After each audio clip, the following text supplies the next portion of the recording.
So I think this is something where he could, playing in an Arsenal shirt, quickly move up the rankings. See his tackle percentage. He scores the highest out of all of the world's elite defensive midfielders. That's really good. Arsenal have submitted a second bid for Moises Caicedo out of Brighton, according to Fabrizio Romano.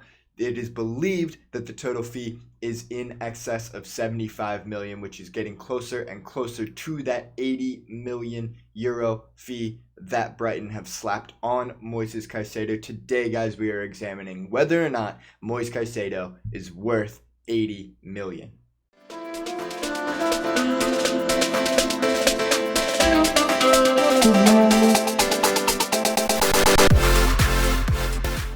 Now, there's a few things that we need to talk about first in order to consider whether or not Moises Caicedo is actually worth 80 million, and that is he worth 80 million to Brighton? Is he worth 80 million to Arsenal? What does that actually mean to be valued at 80 million? Obviously, the player is not an 80 million pound player. However, there are a couple of extenuating circumstances that are driving this transfer fee up right now. Those are including, but not limited to, Arsenal being involved in their first title race since 2015 and first serious chance at a title since the Invincibles, really. I mean, we're staring down the barrel of the Premier League title right now. So obviously, our biggest hole right now in the squad is that backup midfielder for Thomas Partey. If Thomas Partey goes down, there is not a chance that we win this title. We cannot compete with the big boys without Thomas Partey. It is also being bandied about. There are rumors that Mohamed El-Neni has sustained a season-ending injury as well, which further complicates Arsenal's midfield depth issues, further makes things dangerous for us, risky for us to only have Thomas Partey, because as we saw on the FA Cup on Friday, Albert Sambi-Lokonga is not good enough at this current time to step into that 6 role to replace Thomas Partey should Partey go down injured. So that is why we're currently in the market for a player like Moises Caicedo, who is Premier League proven, who operates in that 6 role, who has a lot of defensive nous, not only technically gifted defensively, but also tactically gifted defensively. Brighton have played under Graham Potter and now under Roberto De Zerbi a very similar style to Mikel Arteta's Arsenal in terms of possession-based football, and they ask their 6 to do a lot of similar things to Thomas Partey, and that is why Arsenal are targeting Moises Caicedo right now. So we're in the middle of a title race, which is immediately going to inflate any transfer fee that we are offering for almost any player, but specifically for Moises Caicedo, who is a player that fills our biggest need at the moment. Not only that, but Brighton are also in the middle of a race for European football. They are trying to break into those Europa League spots, into the Europa Conference League. They are trying to break into their highest finish ever in the history of the club. Their highest finish in the English Football League. I believe their highest finish was last year when they finished 9th. If they finish 8th, 7th, 6th, if they achieve European football, that is monumental for a club like Brighton. They have never come anywhere close to any sort of achievement like that before. So that's another factor that is going to inflate this price way through the roof. He's obviously not an 80 million pound player. The question is this 80 million pound fee worth it to Arsenal at this moment? So I want to take a look at the record history for transfers, at some of the biggest transfers that have ever been paid, to look at other players who have gone for around and about that 80 million pound mark, to make comparisons between these players and Moises Caicedo, so that we can kind of get an idea of what we're working with here. Now, a big difference is the fact that Moises Caicedo is a lot younger than a lot of these players. So let's actually get into it and take a look.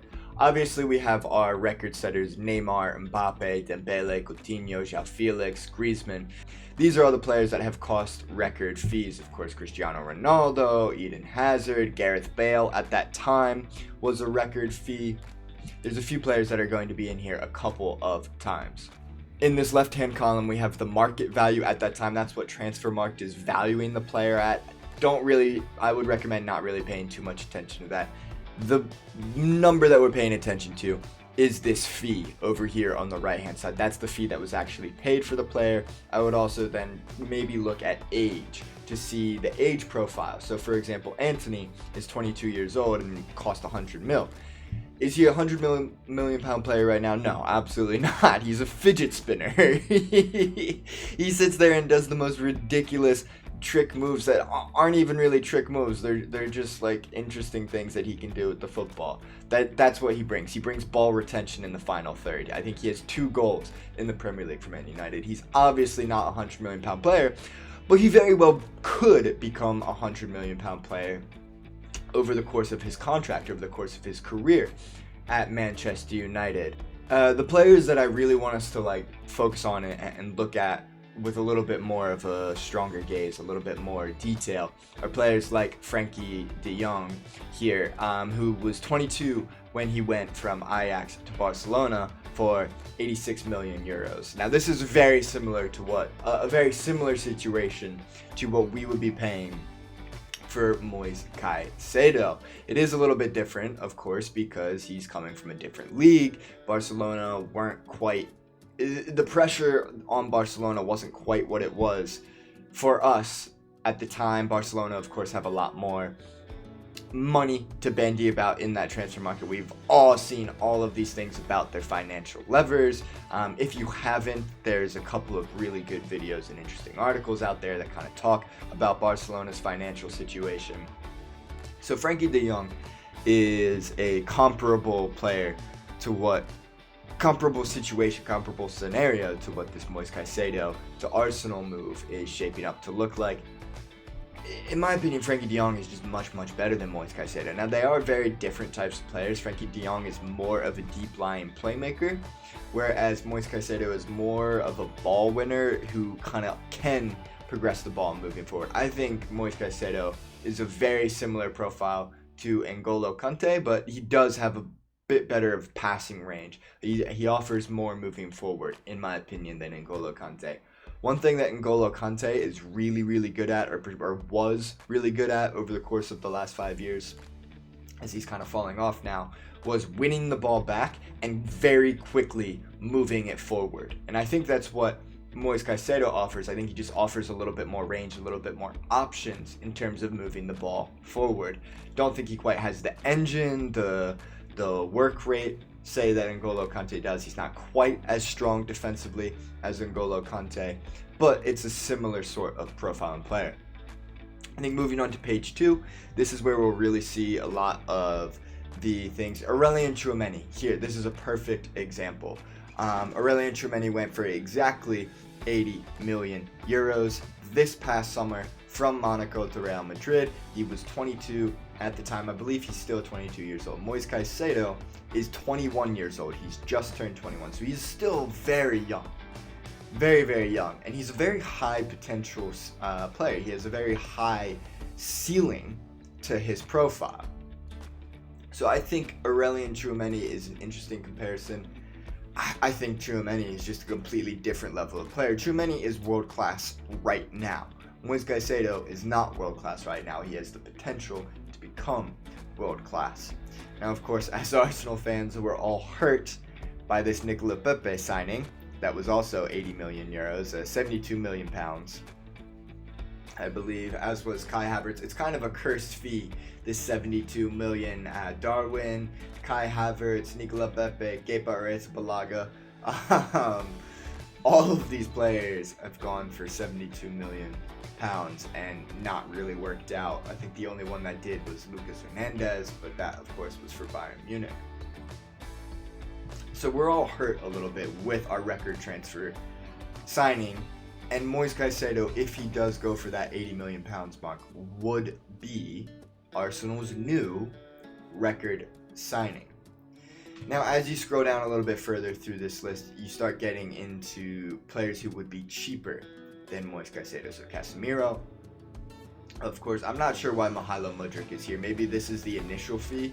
It is 70 million because Mykhailo Mudryk went for a lot closer to 100 million. I believe 95, 97 million are the numbers that are getting bandied about.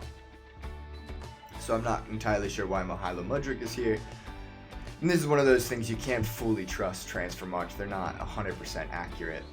But Casemiro, of course, is a comparable player. Now, he's 30. He's a lot older. He's a lot more experienced. He's a lot more... there's a lot less longevity going on to Casemiro, so there's a little bit more risk. But there's also the floor in that you know you're getting a world-class player. For us, we don't know that we are getting a world-class player in Moises Caicedo. He's obviously very talented and has performed very well at Brighton, but we can look at the lack of success that Yves Bissouma had in his move from Brighton to Tottenham. Now, I'm not going to sit there and say that that is entirely down to Bissouma's fault. I think that Antonio Conte and the specific system, the specific requirements that Antonio Conte has limit Bissouma's potential success in a Tottenham Hotspur shirt. And I think at the end of the summer, when Conte inevitably leaves Tottenham Hotspur and they bring in a new manager, I would not be surprised if Bissouma is still there to see him take on a bigger role and actually achieve a little bit more success in that Tottenham Hotspur shirt, much to our chagrin. So we obviously know that Moises Caicedo is not an £80 million player. The question is, can he become that player? And I think very much so that he can. I see a lot of people saying that he's exclusively a ball winner, that he's only good defensively, and I just think that's a very limited approach to this player. I think if you really think that, you aren't watching him, you aren't watching Brighton enough, at least not closely enough to understand that he offers quite a lot in terms of moving forward. He wins the ball back and he moves it forward very quickly, again with that N'Golo Kante comparison. So this is Caicedo's SofaScore report, and what we can see here is that he covers a lot of ground. And one interesting thing that you'll see is in defensive midfielders or defensive-minded players is that they don't get as far forward as much. And you see that Caicedo kind of operates everywhere in between the two boxes. And that's exactly what Thomas Partey is asked to do. That's very similar to Thomas Partey's heat map. He obviously has this rating of 7.1 according to SofaScore, which is showing that he's having a pretty good year so far in a Brighton shirt. And this is his first full season in the Brighton colors, in the blue and white. So he's doing fairly well for them, and he's been a very important player. He has filled this role that Yves Bissouma left very, very well for them. Now I think we can come down here and look at his transfer history. So he's moved from Independiente del Valle in Ecuador to Brighton for $5 million. Now Brighton have a little bit of a pipeline going through this Ecuadorian football system, which is interesting, something to look out for in the future. Jeremy Sarmiento is another Ecuadorian player at Brighton who's been really good for them. He's an attacking midfielder. Really like him, really interesting. He'll be playing at a top club sooner rather than later as well. But obviously, that £5 million fee, that shows that Brighton have made a lot, or are going to make a lot of money off of this player. Now, he's obviously a very good player, and I think that a lot of people know this, and clearly Arsenal are really looking at him very closely as well, and they seem to be very keen as they're offering £75 million for him. They're offering to make him their record signing. Clearly, Mikel Arteta and Edu really rate the player. Again, this comes back to, he's not so much a £75 million player as much as it is that the cost for Arsenal, the value to Arsenal, is £75 million.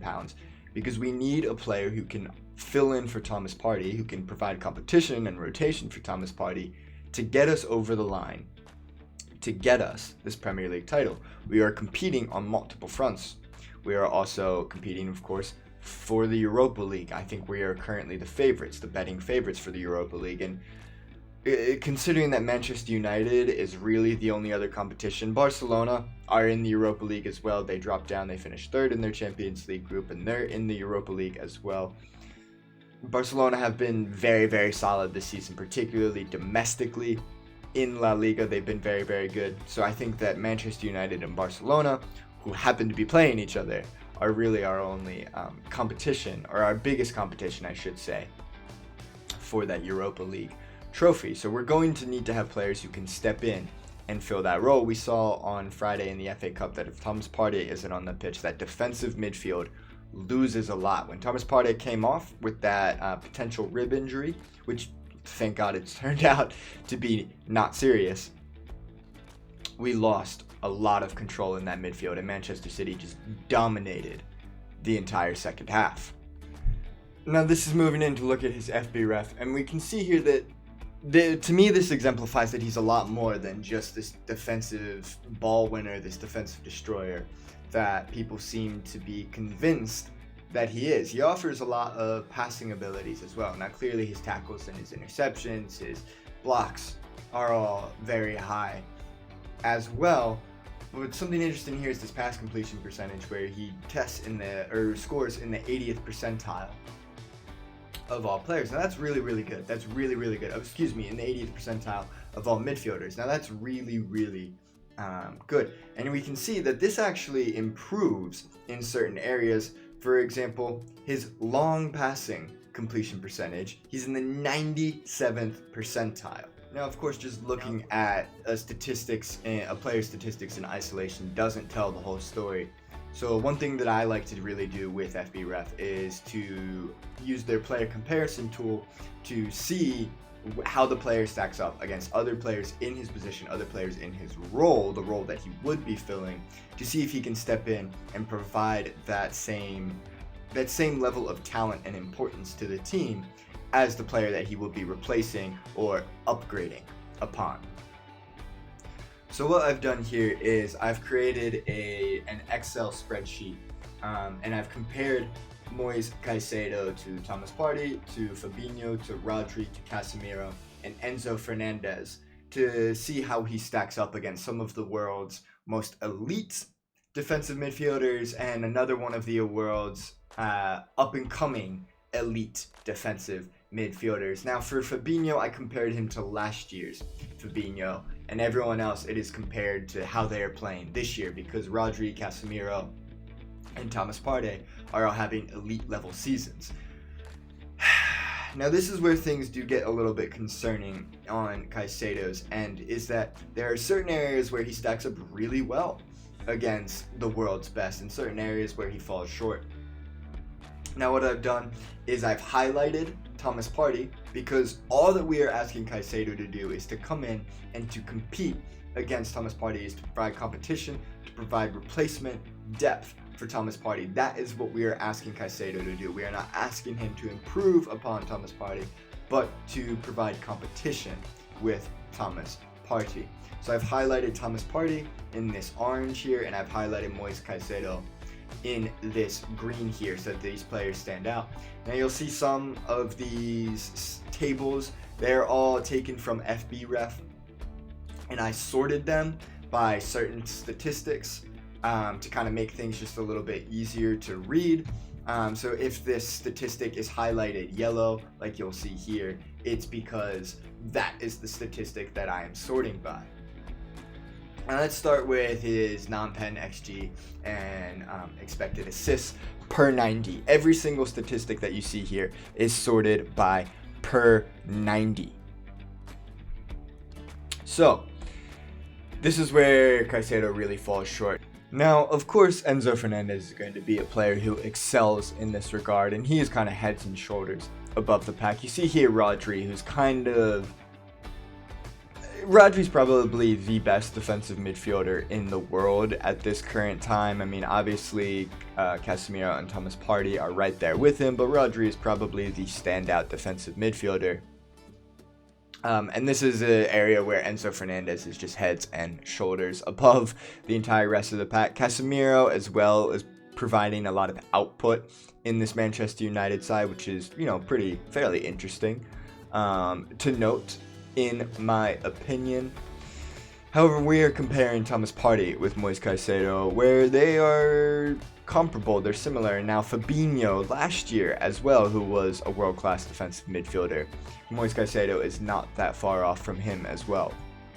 So while he does seem to lack when you compare him to Rodri, to Casemiro, compared to Fabinho and Thomas Partey, which are the players, the roles that he is expected to emulate, he's really not that far off.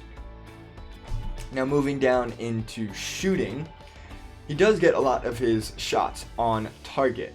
Now you can see here that he isn't shooting nearly as much as the rest of these players. Enzo Fernandez is getting off almost 2 shots per game, but only 0.2 of those per match are on target, whereas Moises Caicedo is getting off the majority of his shots are going on target. He has a really good shot on target percentage, so that's good.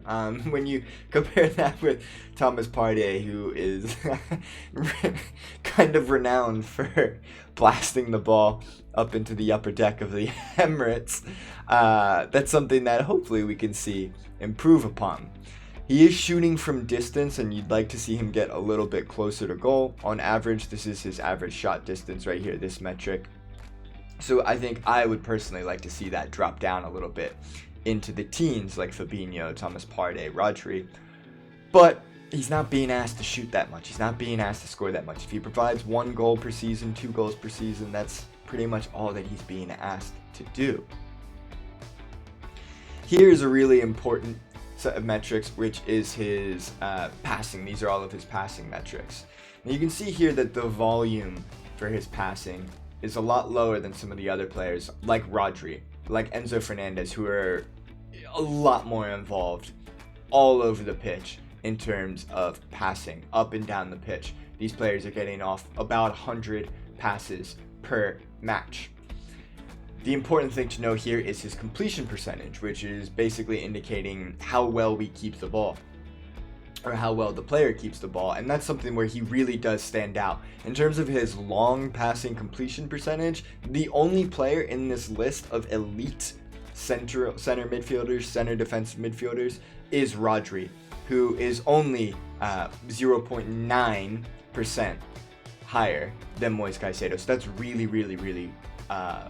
That shows that his long passing ability is up there with the best of them. That's a huge win in my book for this player. When we have Enzo Fernandez here, who we know his distribution is fantastic, and then Fabinho, Thomas Partey, and Casemiro are a whole 15 percentage points lower in terms of their long passing completion percentage. And this just goes to show where I think a lot of people aren't actually watching all that much of Brighton, because they're sitting there saying, oh, he doesn't have the passing ability to replace Thomas Partey. He actually has a better passing ability than Thomas Partey, according to this metric. Now, I agree that the metric and stats aren't the end-all be-all. They don't encapsulate all of his abilities, and they don't fully give a profile of the player. But it's something that can't be ignored, the fact that Rodri is only just a little bit higher than he is in terms of his long passing completion percentage.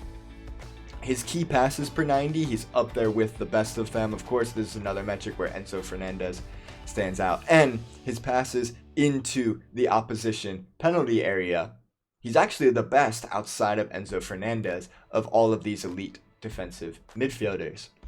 This number here over on the right, what I've done is I have taken the metric for progressive distance, his total progressive distance, and divided that by his attempts to see how far the ball is moving on each of his attempts. So this would be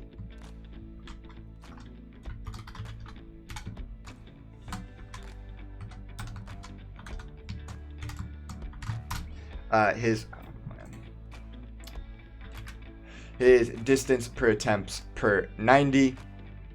And this is another metric where he kind of falls short a little bit. However, he still is outpacing Fabinho, which is good in my opinion. That, he's right there, right in and around the rest of the players. I think a little bit of this comes down to style, where Brighton aren't quite as direct as some of the other teams. They don't move the ball forward quite as quickly, quite as much as some of the other teams on this list, like Manchester United, like Manchester City, Liverpool, Arsenal. Brighton just have a different play style. Now, moving down here into goal creating actions and shot creating actions, he is the lowest ranking player on this metric. However, we have to also understand that Brighton have a really hard time finishing shots. When we go over to his shot creating actions per 90, he's above Fabinho and not that far off from Thomas Partey. And I think in a side like Arsenal that has the ball a lot more, that has the ball in the final third a lot more, that creates a lot more shots, I think I would expect this number to rise. So I think this is something where he could, playing in an Arsenal shirt, quickly move up the rankings in these sorts of metrics, with better finishers around him, with more creative players around him. You know, Leandro Trossard was Brighton's best forward for a very long time, and now he moves into Arsenal where he's probably our fourth best forward. It's debatable whether he's better than Martinelli, certainly not better than Saka, better than Odegaard, or Gabby Jesus. So, you know, playing around better players will bring more out of the player. The metrics where he really shines, of course, are these tackles and interceptions, are his defensive work rate. You can see his tackle percentage. He scores the highest out of all of the world's elite defensive midfielders. That's really good.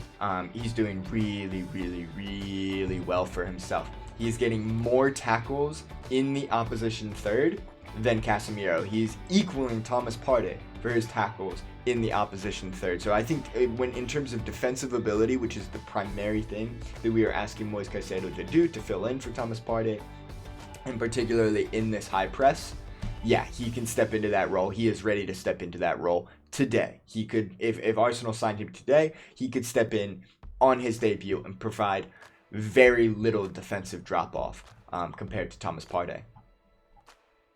His dribble success rate is poor. It's poor. This needs to see improvement. I think that working with Mikel Arteta would be a big chance for the player to really improve in his ball retention abilities. But this is something that we need to see him come up if he wants to make that step into an elite defensive midfielder. And I think that we're starting to see that he has that potential to be a world-class defensive midfielder. He's just not there yet.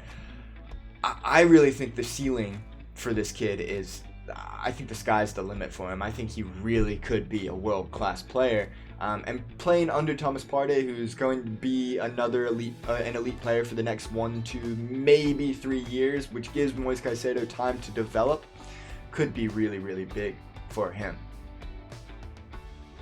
This is just kind of the only metric that I really wanted to look at here was his on-off, which basically is they take all of the XG or goals that are created when the player is on the pitch, and then subtract all of the goals or XG when the player is off the pitch to see how valuable he is to a team. It's a little bit weird of a metric. Like, you see Enzo Fernandez scores really negatively here. I think that's just because he's in Benfica, which is a really good team, and they play just a little bit different when he isn't on the pitch. They play a little bit more direct and are scoring more goals. So I don't necessarily take too much of this. You see here Thomas Partey, when Thomas Partey is on, we score a lot more, but our XG isn't exactly quite the same. So it's kind of a weird metric, and I don't really want to put too much value into this.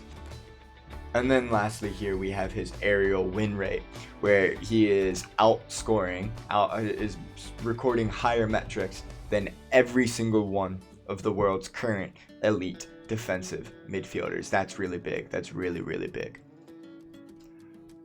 So to kind of like sum things up, I think that when we really dive deep into the player and start looking at more than just what people on Twitter are saying, we can see that he offers a lot moving forward, that he really does have all around bits to his game. He's a very complete midfielder and has potential to get even better in a number of different areas. And I think that while this 80 million fee is quite a lot, if it secures us this Premier League title, that's absolutely massive. Because the thing you need to understand is, if we win this Premier League title, we can go and compete for the Declan Rices, the Jude Bellinghams of the world.